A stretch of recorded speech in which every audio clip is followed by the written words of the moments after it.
Mahal, natumba ang papa ko. Atake sa puso. Nasa ICU na siya ngayon. Pumunta ka na sa ospital, pakiusap. Nako, malamang sobrang pagod lang yan. Nakabook na namin ang Europe package namin eh. Ikaw na bahala, kaya mo yan.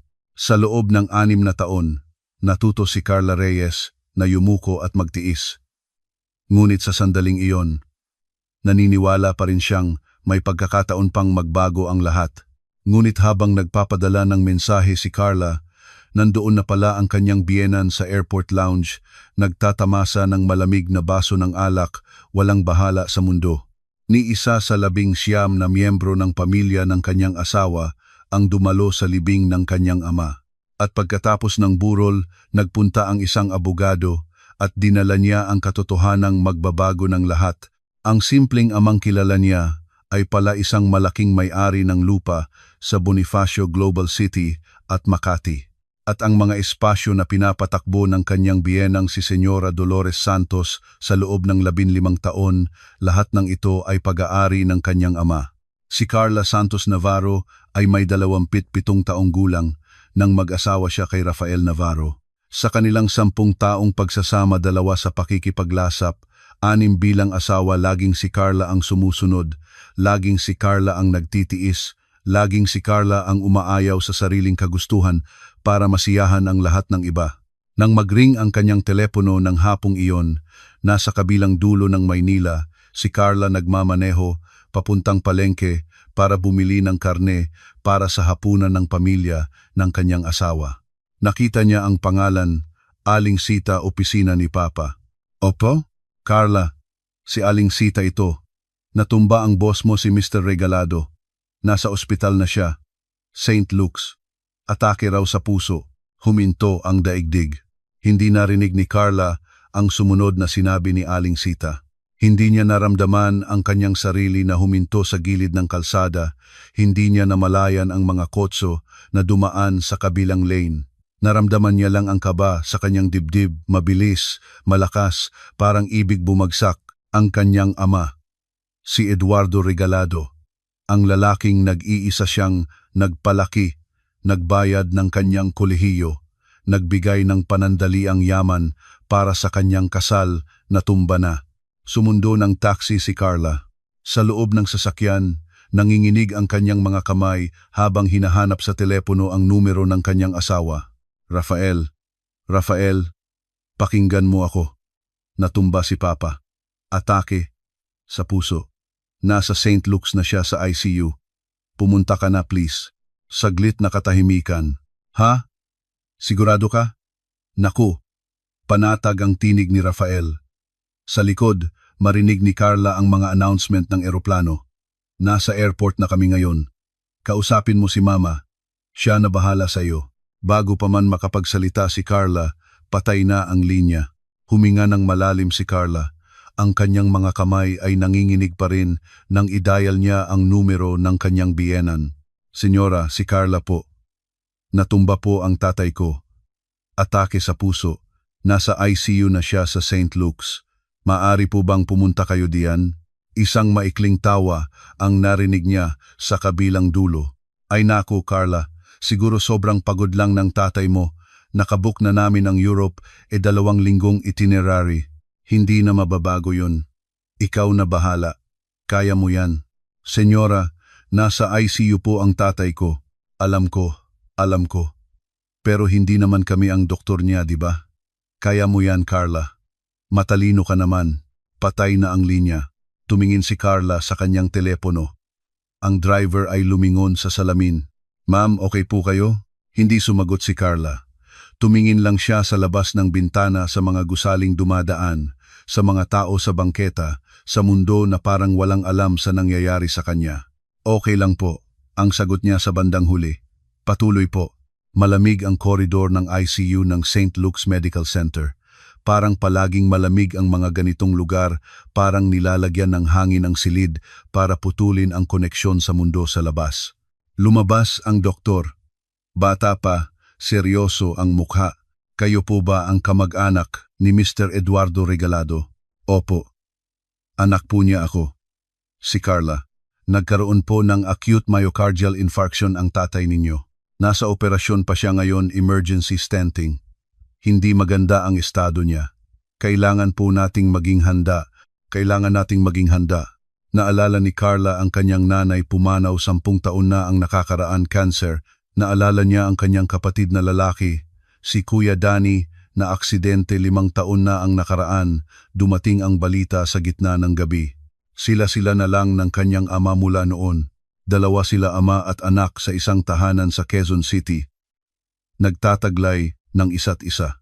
Kasalukuyan lang po ako, ang sabi niya sa doktor. Wala nang iba. Naupo si Carla sa bench sa labas ng ICU. Tinawagan muli si Rafael. Rafael, sabi ng doktor, malubha ang tatay ko. Kailangan nilang nandoon ang pamilya. Ako lang dito. Takot na takot ako. Pumunta ka na. Pakiusap. Maikli ang paghinga ng kanyang asawa. Carla, gusto ko ring pumunta. No, pero sabi ni Mama, huwag. Naka-check-in na kami. Pati ang bagahe ko nasa loob na ng eroplano. Pasensya na. Nanang moong puri. Ikaw lang, Rafael. Huwag nang kasama si Mama. Ako lang kailangan mo. Huwag mo lang akong iwan dito mag-isa. Hindi ko magagawa yon, Carla. Paano ko maiiwanan si Mama mag-isa sa Europa? Hindi niya alam ang daan, hindi siya marunong mag-Ingles ng maayos. Hintayin mo kami, 2 linggo lang. Halos tapos na ang burol kapag nakabalik kami, di ba? Isang malamig na katahimikan ang bumaba sa dibdib ni Carla. Halos tapos na ang burol, ang paulit niya ng pabulong. Carla, naririnig mo ba ako? Magtiis ka muna. Matatag ka naman, no? Pinutol ni Carla ang linya. 6 na taon. Sa loob ng 6 na taon, naalala ni Carla ang bawat pagkakataong inayaw niya ang sariling kagustuhan. Sa bawat Pasko at Bagong Taon, nandoon siya sa bahay ng pamilya ng kanyang asawa sa Cavite, nagluluto, nag-aayos ng mesa, nakikinig sa mga kwento ng mga kamag-anak ni Rafael na hindi niya kilala, habang ang kanyang ama ay nag-iisa sa Quezon City.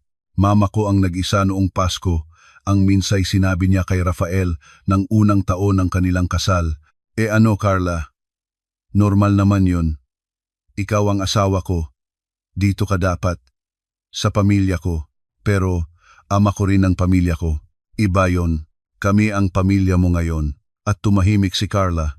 Dahil iyon ang palaging nangyayari, nananahimik si Carla. Ngayon, nakaupo siya sa malamig na bench ng ICU, mag-isa, naghihintay. Pumasok ang isang nurse. Ma'am, pwede na kayong pumasok. Huminahon na ang tatay ninyo konti. Gusto siyang makita ang pamilya. Tumayo si Carla. Pumasok sa loob ng ICU. Sa likod ng malinis na salamin, nakita niya ang kanyang ama nakakonekta sa mga tubo, may oxygen mask sa mukha, hiwaga ng makina ang nagpapanatili sa kanya sa mundo. Mukhang napakaliit ni Eduardo Regalado sa loob ng ospital na higaan. Ang lalaking dating matangkad, matibay, palaging may ngiti, nagtitiwala sa mundo ngayon ay parang isang puno na sinalpak ng bagyo. Nilapitan ni Carla ang higaan, hinawakan ang kamay ng kanyang ama, malamig. Papa, ang bulong niya. Nandito na ako, nandito na. Hindi gumalaw ang kanyang ama. Umupo si Carla sa tabi ng higaan at hinawakan ang kamay ng kanyang ama ng buong gabi. Dumating ang 3:00 ng umaga nang lumabas muli ang doktor. Ma'am, nakuha na ng tatay ninyo ang pag-atake. Ngunit hindi matatag ang presyon ng dugo. Handa na po kayong lahat. Pumasok muli si Carla sa ICU. Hawak ang kamay ng kanyang ama na natiling nakaupo. Pinanonood ang mga numero sa monitor na dahan-dahang bumababa.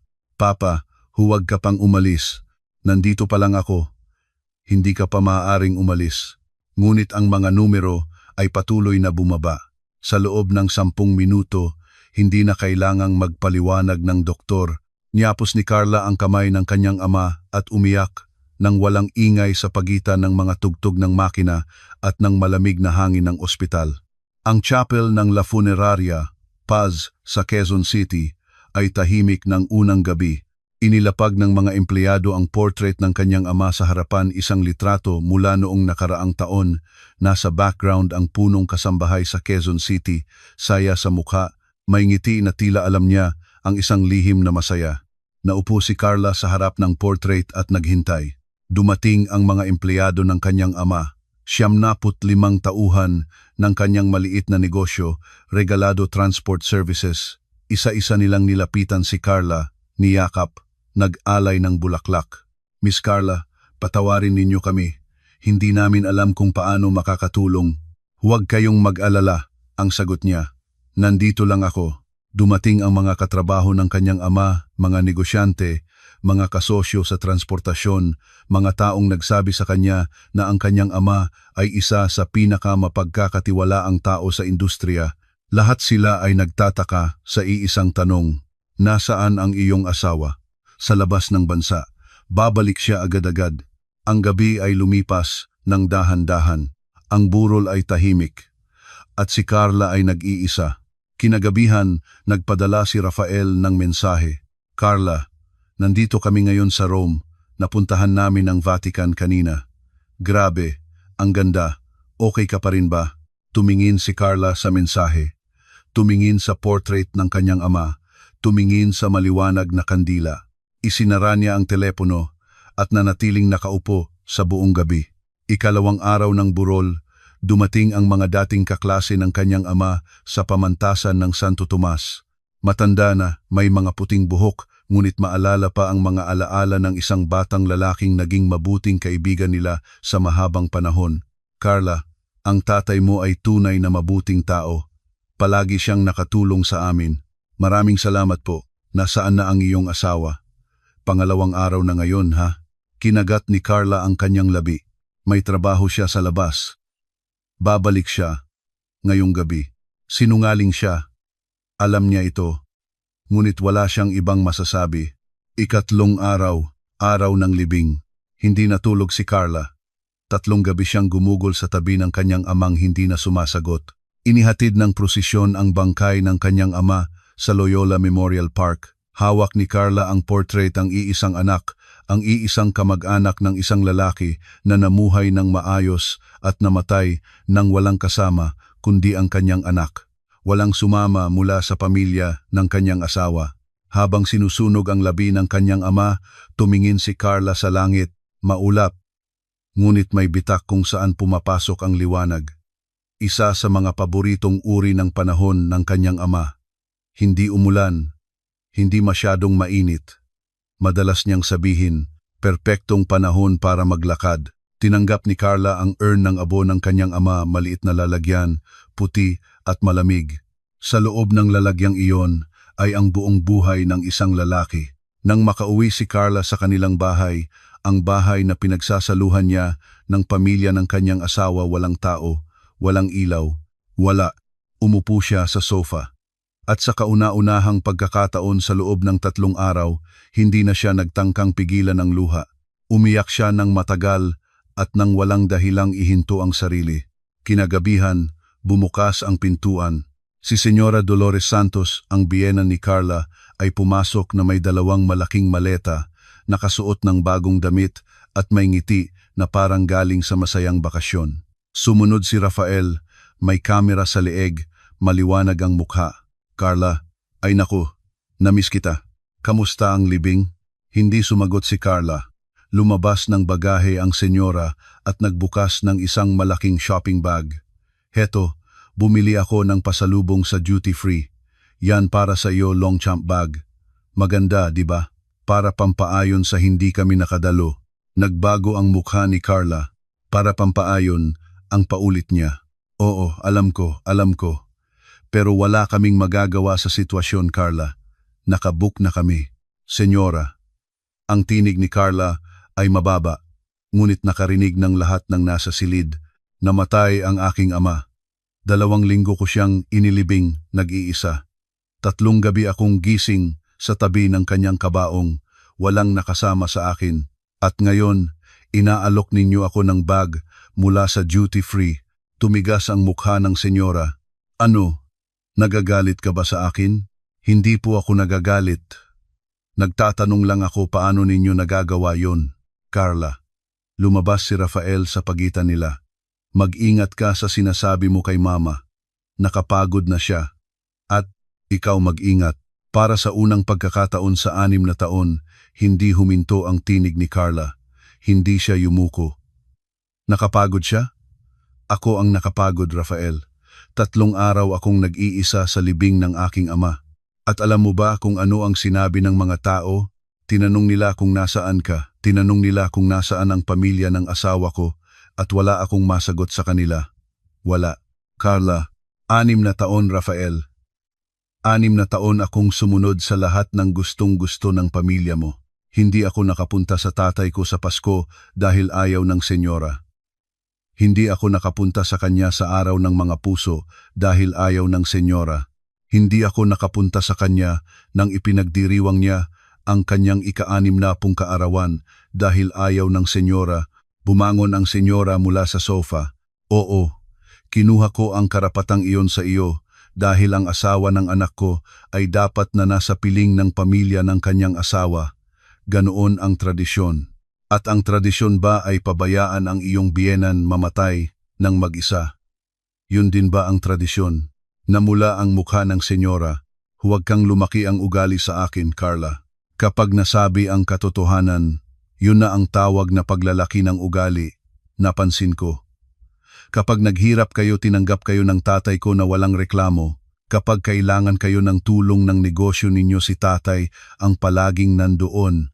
Ngunit nang siya ang kailangan namin, Carla, tinawid ni Rafael ang silid. Sapat na. Humingi ka ng patawad sa mama ko ngayon.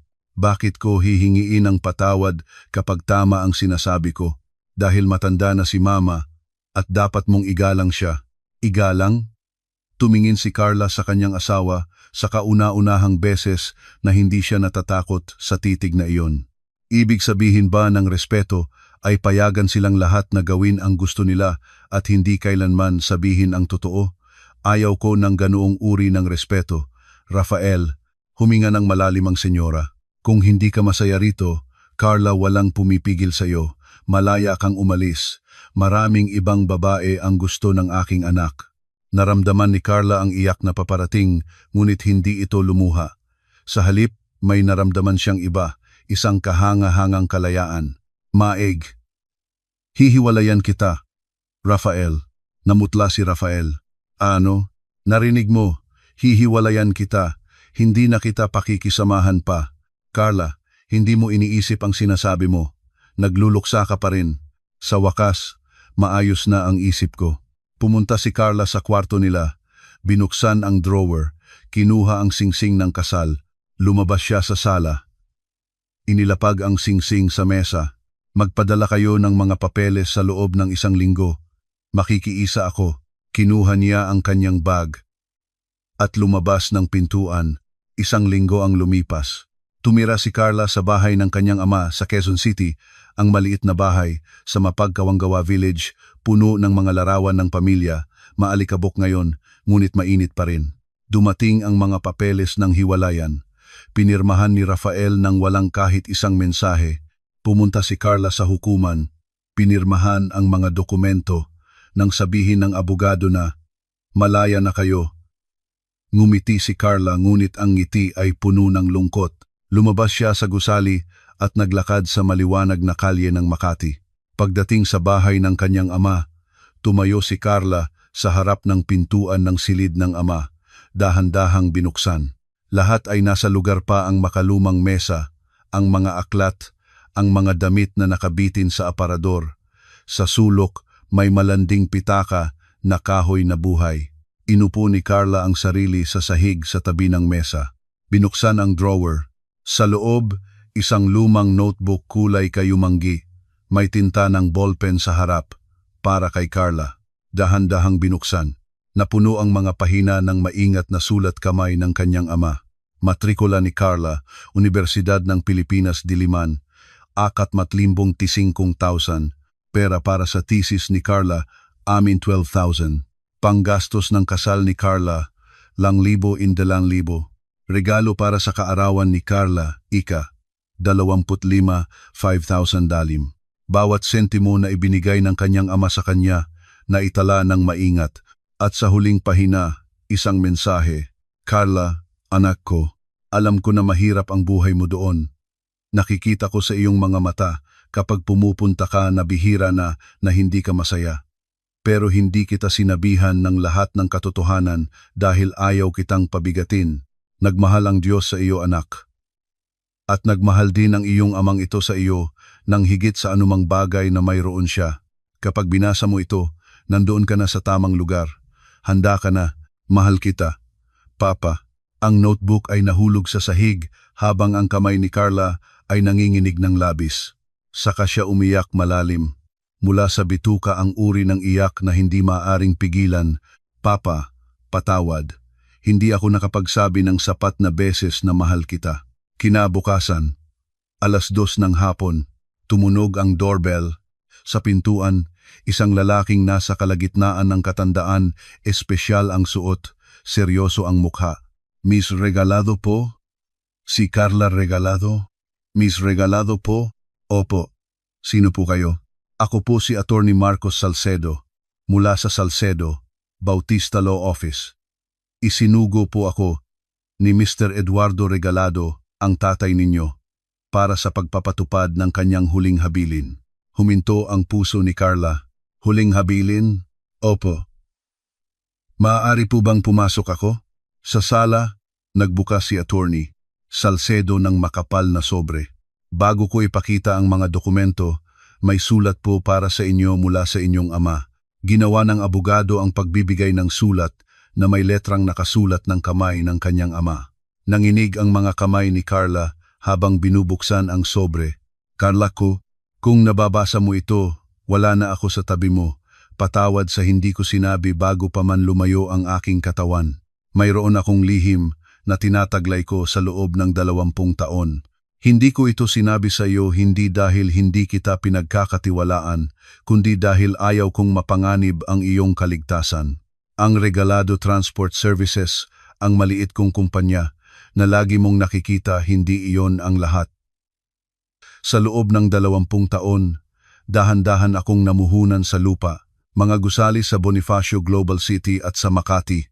5 kang gusaling komersyal na pag-aari mo ngayon, Carla, at ang 65% ng Regalado Transport Services ang mga bahagi ng kumpanya para din sa iyo. Ang lahat ng ito ay inipon ko para sa isang layunin lamang, para mapagaan ang iyong buhay kapag hindi na ako nandoon, upang hindi ka na muling kailangang lumuhod sa sinuman para sa kahit ano. Dahil ikaw, anak ko, ay nagmamalasakit ng higit sa nararapat sa iyo at karapat-dapat ka sa mas magandang buhay. Huwag nang yumuko pa. Tumayo ka ng tuwid. Ang lahat ng ito ay sa iyo. Mahal na mahal kita. Papa, hinawakan ni Attorney Salcedo ang isang makapal na talaan. Miss Regalado, ang inyong ama ay nagmamay-ari ng 5 gusaling komersyal, 2 sa BGC, 3 sa Makati. Sa kasalukuyang halaga ng lupa, ang kabuuang halaga ay humigit kumulang 3 bilyong piso. 3 bilyong piso.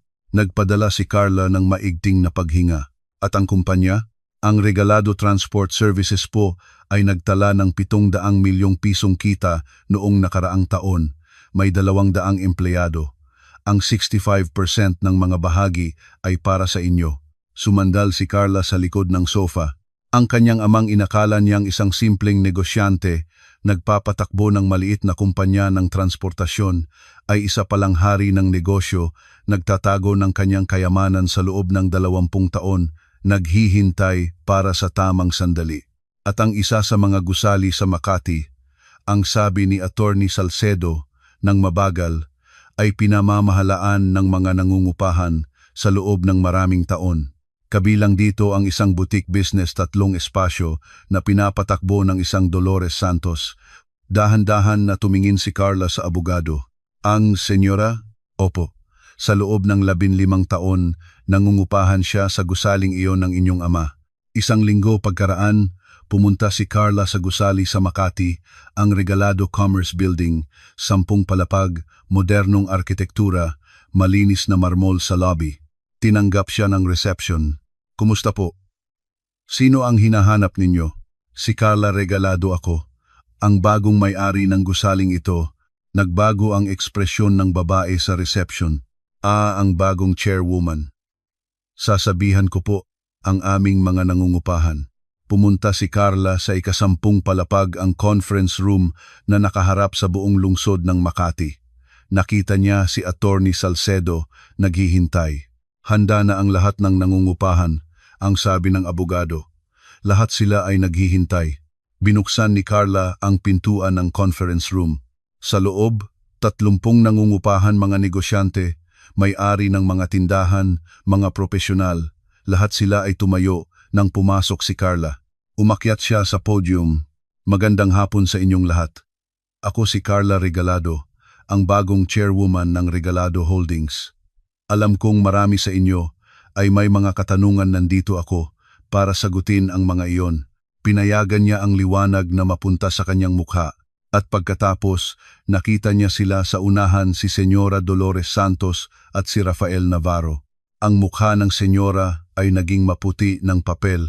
Hindi kumikibo si Carla. Bilang bagong may-ari ng gusaling ito, nais kong sabihin sa inyong lahat na ang mga kasunduan ng pag-upa ay mananatili sa kasalukuyang estado. Hindi ko plano ang pagpapalaki ng upa maliban sa mga espesyal na sitwasyon. Nagmukha na parang gusto ng senyora na lumabas sa silid, lalo na sa mga nangungupahan na may espesyal na kondisyon sa kanilang kasunduan. Pagkatapos ng pagpupulong, nanatili ang senyora at Rafael sa silid. Nilapitan ng senyora si Carla, mas mababa ang tinig ngayon, halos pabulong.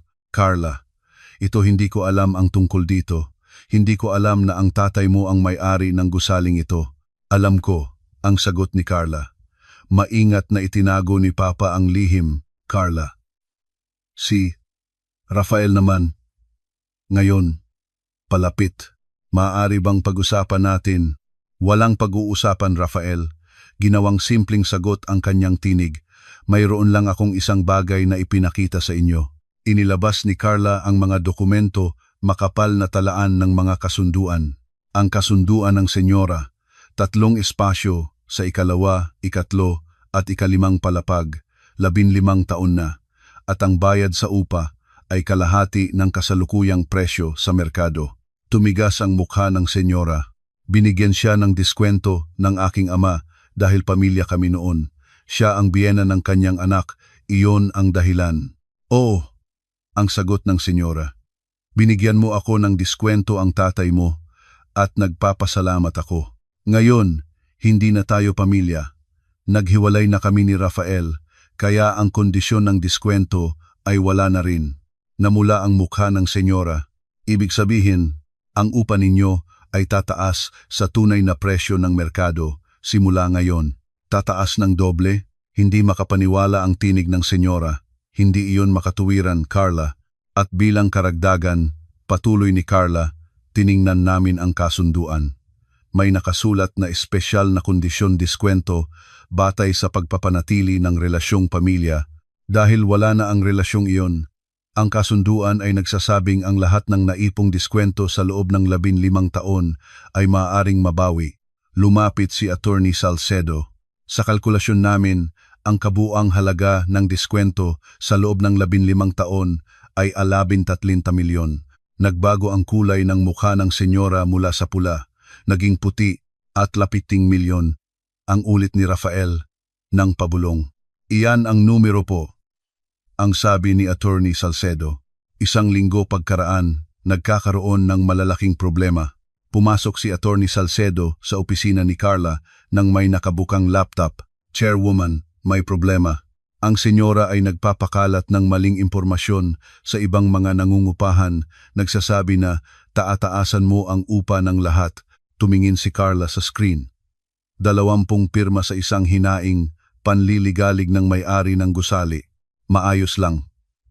Tumayo si Carla. Mag-imbita ng emergency na pagpupulong bukas ng umaga. Kinabukasan, puno ang conference room ng mga nangungupahan na balisa, nagtatanong. Tumayo si Carla sa podium. Nagpunta kayo rito dahil may nakarinig na magtataas ako ng upa. Hindi iyon totoo.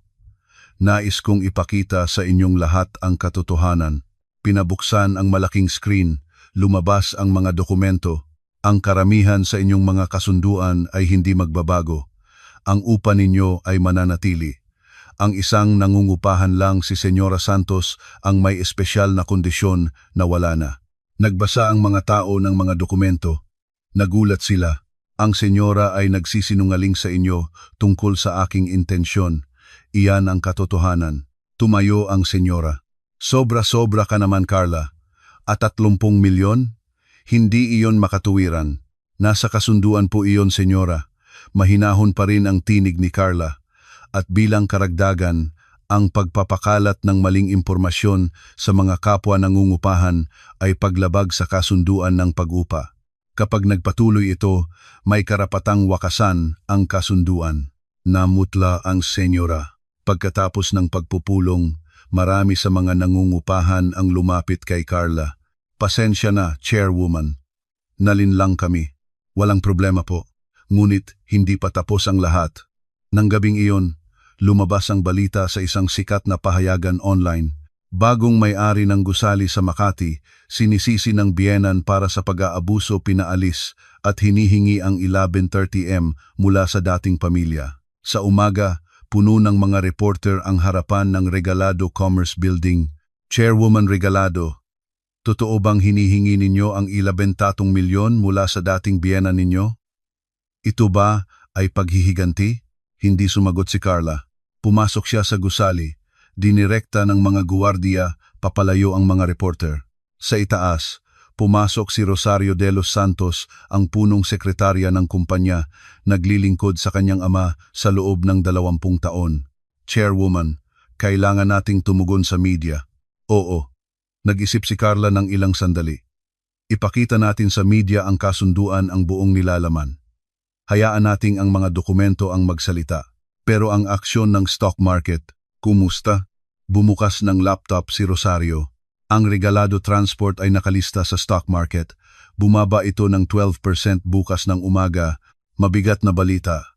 Ngunit hindi nagpanik si Carla. Huwag nating hayaang ang ingay ang magpapatakbo ng desisyon natin. Ihanda ang mga dokumento para sa press release at makipag-ugnayan sa ating mga mamumuhunan, personal na pagkausapin. Opo, kinabukasan, isang kamangha-manghang bagay ang nangyari. Nagpalabas ng pahayag ang 3 sa 10 pinakamalaking kumpanya sa bansa kasosyo ng kanyang ama sa loob ng maraming taon. Si Eduardo Regalado ay isa sa pinaka-iginagalang na negosyanteng kilala namin. Ang kanyang anak, si Carla Regalado, ay may kakayahan at integridad. Sinusuportahan namin siya ng buong buo. Lumabas ang mga artikulo ng pagwawasto sa media. Ang kwento ay nagbago, hindi na pang-aabuso ng may-ari, kundi legal na pagpapatupad ng kasunduan. Ang stock ng Regalado Transport ay bumalik at higit pa sa dating antas. Kinagabihan, nanatili si Carla sa opisina kasama si Rosario. Ginawa ng iyong ama ang lahat ng ito para sa iyo, ang sabi ni Rosario, mabagal.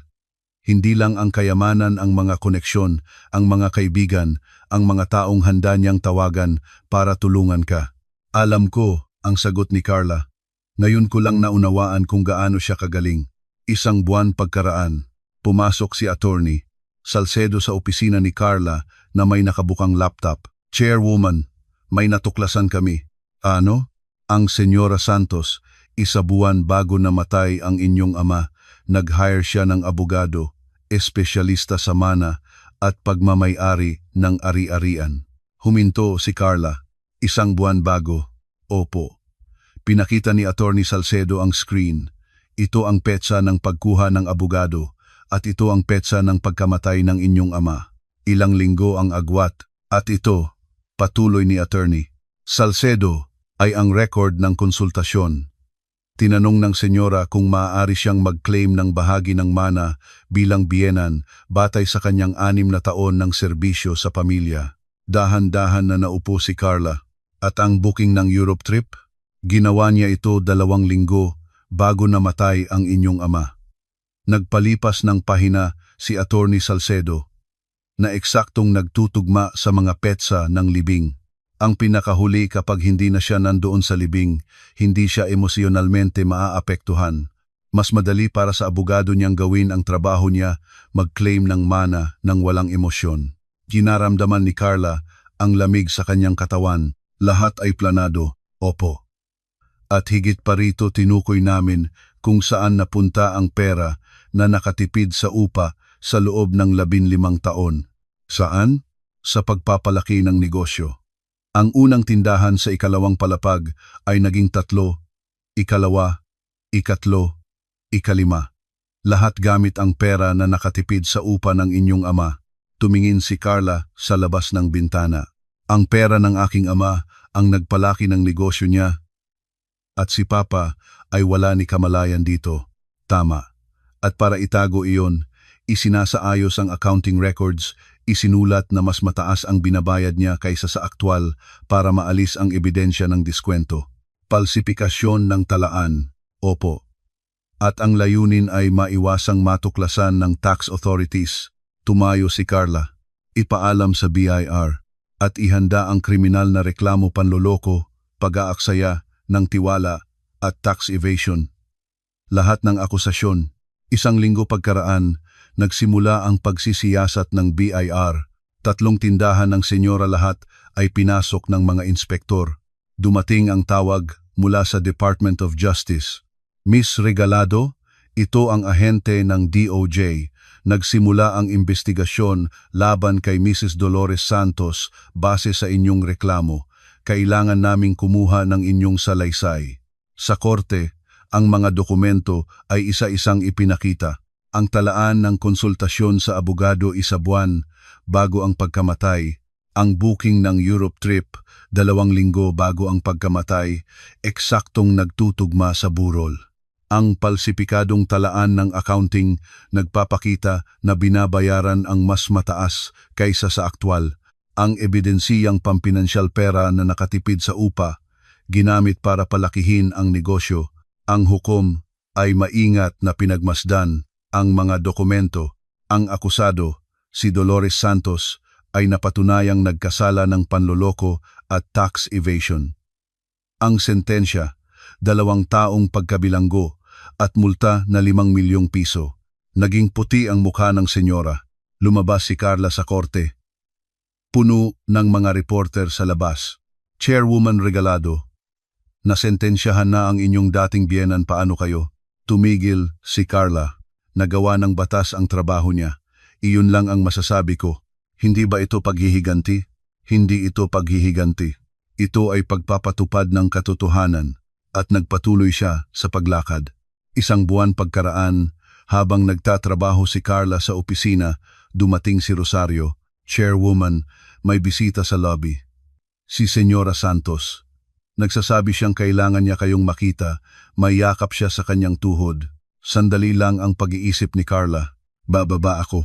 Sa lobby, nakita niya ang senyora, halos hindi na makilala. Luma ang damit, puti na ang buhok, palaos ang mukha. Ang dating palalo at masungit na babae ay naging isang matandang babae na naghanap ng habag. Carla, senyora, malamig, ngunit hindi malupit. Anong kailangan ninyo? Carla, tulungan mo ako. Wala na akong lahat. Wala na akong tahanan. Wala na akong tindahan. Wala na akong pera. Nanginginig ang tinig ng senyora. Nang ginibig ka milyon, hindi ko kaya. Kahit buong buhay ko, hindi ko kaya. Alam ko, bawasan mo lang.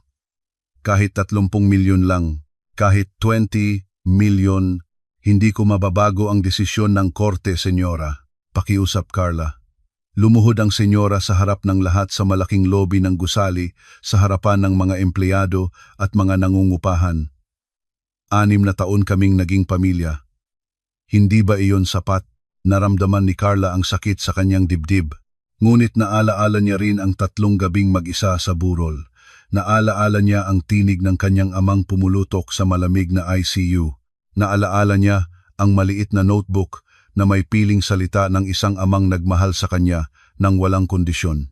Senyora, ang sabi niya ng mabagal, naalala po ba ninyo ang sinabi ninyo nang tumawag ako noong nasa ICU ang tatay ko? Sinabi ninyong malamang sobrang pagod lang siya, na ikaw na bahala. Naaalala po ba ninyo yun? Hindi sumagot ang senyora. At ang Europa, nag-book kayo ng 1 buwan bago namatay ang tatay ko, na eksaktong nagtutugma sa burol niya. Sinasabi ba ninyong wala kayong kinalaman dito? Tumigil ang senyora sa pag-iyak. Senyora, ang aking ama ay nagbigay sa inyo ng 15 taon ng biyaya kalahating presyo ng upa. Ginamit ninyo iyon para palakihin ang negosyo ninyo sa loob ng kanyang sariling gusali. At nang siya ay nasa bingit ng kamatayan, wala kayo. Nang tinapos ng Diyos ang kanyang buhay, wala kayo. 3 araw na nag-iisa ako. Nag-iisa. Naiiyak na si Carla ngayon, ngunit hindi ito luha ng kahinaan. Iyon ang itinuturing ba ninyong pagiging pamilya? Nagkamali ako, ang bulong ng senyora. Naiintindihan ko na ngayon. Huli na ang sagot ni Carla at tumingin siya sa guwardiya. Samahan ninyo siya palabas. At itala sa reception na hindi na siya pinapayagang pumasok. Opo, Chairwoman. Habang dinala ang senyora palabas, sumigaw siya. Magiging pagsisisihan mo ito, Carla. Magdadala ka ng kasalanan nito sa buong buhay mo. Pumasok si Carla sa elevator. Nang magsara ang pintuan, dahan-dahang huminga siya. Akyat sa 10 palapag, lumabas sa elevator. Umupo sa kanyang mesa. Tumingin sa labas sa malawak na skyline ng Makati. Mayroon siyang naramdamang sakit, ngunit walang pagsisisi. Kinabukasan, pumunta si Carla sa Loyola Memorial Park. Sa harap ng urn ng abo ng kanyang ama, naglapag siya ng bulaklak, mga puting rose, paboritong bulaklak ng kanyang ama. Papa, nagsalita siya ng pabulong sa hangin, sa liwanag ng umaga, sa tahimik na lugar na ito na pinili ng kanyang ama para sa kanyang pahingahan. Tapos na lahat. Nagawa ko na ang lahat ng dapat gawin. Ang mga taong nagsaktan sa iyo, nakita nila ang katotohanan. Humihip ang hangin, gumalaw ang mga bulaklak, at ipinangako ko sa iyo, paunahin ang aming mga empleyado. Paunahin ang mga nangungupahan. Palakihin ang negosyo na iyong itinayo, at mamuhay nang may dignidad ang uri ng buhay na palagi mong pinangarap para sa akin. Naramdaman ni Carla ang mainit na liwanag ng araw sa kanyang mukha. Salamat, Papa, sa lahat ng iyong ginawa, sa lahat ng iniingatan mo kahit hindi mo sinasabi. Mahal kita. Lumabas siya ng Memorial Park. Sa labas, maliwanag ang langit. Mainit ang araw ng Maynila, hindi masyadong init, hindi masyadong malamig. Ang uri ng araw na nagpapaalala sa kanya ng mga hapon ng pagkabata, nang hatid siya ng kanyang ama sa parke at sabihing, Carla, ang buhay ay magiging mahirap, ngunit palagi kang tatayo. Sumakay siya sa kotse. Binuksan ang telepono. 2 mensahe mula kay Rosario. Chairwoman, handa na ang agenda para sa board meeting bukas at may bagong proposal para sa Expansion Logistics Hub sa Cebu at Davao. Ngumiti si Carla. Sa opisina, binuksan niya ang mga dokumento ng bagong plano, logistics expansion sa Visayas at Mindanao, bagong investment sa sustainable transport, programa para sa mga empleyado, scholarship para sa kanilang mga anak. Pumasok si Rosario. Chairwoman, paano po ang mga planong ito? Ituloy natin. Lahat ng ito. Malaki po ang puhunan. Inilatag na ni Papa ang pundasyon. Ngayon, kailangan ko itong palakihin. Tumingin si Carla sa kanyang sekretarya. Rosario, kung nakikita ni Papa ang ginagawa natin ngayon, iniisip ko na proud siya. Bahagyang ngumiti si Rosario. Sigurado po akong proud siya, Chairwoman. Gabing iyon, nag-iisa sa opisina. Tumingin si Carla sa mga ilaw ng Makati, ang libu-libong liwanag na kumikinang sa dilim, ang lungsod na hindi natutulog, ang mundo na palaging may nangyayari. Nag-isip siya tungkol sa 6 na taon. 6 na taon ng pagsunod, ng pagtitiis, ng pag-aalay ng sarili para sa kapayapaan ng lahat ng iba.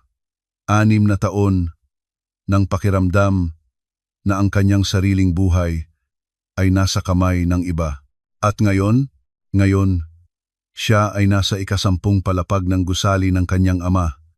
Siya ang nagtatanggap ng mga ulat ng kanyang sariling kumpanya. Siya ang nagdedesisyon kung saan pupunta ang kanilang kinabukasan. Ang nagsimula bilang isang kabataang luha-luha sa labas ng ICU ay naging isang babae na tumitindig para sa sarili at para sa alaala ng lalaking nagmahal sa kanya ng walang kondisyon. Suminag ang telepono. Si Attorney Salcedo, Chairwoman, nagbago ang desisyon ng Senyora Santos, hindi na siya mag-aapela. Pumayag siyang bayaran ang i-50 milyon sa buwanang installment. Tinatanggap ko ang plano ng installment sa kondisyon na kahit isang buwang late payment, agad na mag-a-apply ng forced collection. Naiintindihan po. Ipaabot ko sa kanila. Isinara ni Carla ang telepono. Tumingin muli sa mga ilaw ng lungsod. Sa huli, bumalik siya sa kanyang simpleng apartment na ngayon ay sa kanya na lang. Walang biyenan, walang asawa, walang patakaran ng iba. Tahimik, ngunit hindi malungkot. Naligo, humiga, tumingin sa kisame. Papa, matutulog na ako, ang bulong niya. Bukas, marami pa akong gagawin. Isinara niya ang kanyang mga mata at ngumiti. Dahil sa unang pagkakataon sa loob ng maraming taon masaya siya, hindi ang masaya na kailangan mong ipagpumilit o itago. Ang tunay, malalim, at payapang kaligayahan ng isang tao na nakakaalam kung sino siya at kung saan siya pupunta. Ang kuwentong ito ay hindi lamang tungkol sa kayamanan o sa katuwiran. Ito ay tungkol sa mga relasyong tinatawag nating pamilya, ngunit ginagamit para kontrolin, para supilin, para iluha ang dignidad ng isa. Ito ay tungkol sa mga biyenan na humihingi ng lahat, ngunit hindi handang ibigay ang kahit ano, kahit presensya, kahit malasakit, sa sandaling ito ang kailangan. Ito ay tungkol sa mga ama na hindi nagsalita ng marami, ngunit ginawa ang lahat para sa kanilang mga anak. At higit sa lahat ito ay tungkol sa pagpili. Sa pagpili na tumayo. Sa pagpili na huwag nang yumuko pa. Sa pagpili na mabuhay ng may dignidad. Kung mayroon kang pagmamahal sa iyo ngayon, isang ama, isang ina, isang kaibigan, isang kamag-anak, huwag hayaang lumipas ang araw nang hindi mo sinasabi. At kung mayroon kang mga taong tumatawag sa kanilang sarili na pamilya, ngunit ginagamit ang salitang iyon para saktan ka, alalahanin mo ang kwento ni Carla. At alalahanin mo ang pagpili na ginawa niya. Hindi ang buhay ay isang pagkakataon para sa pagsisikap para sa iba. Ang buhay ay isang pagkakataon para mabuhay ng tuwid, ng may dignidad, ng may pagmamahal,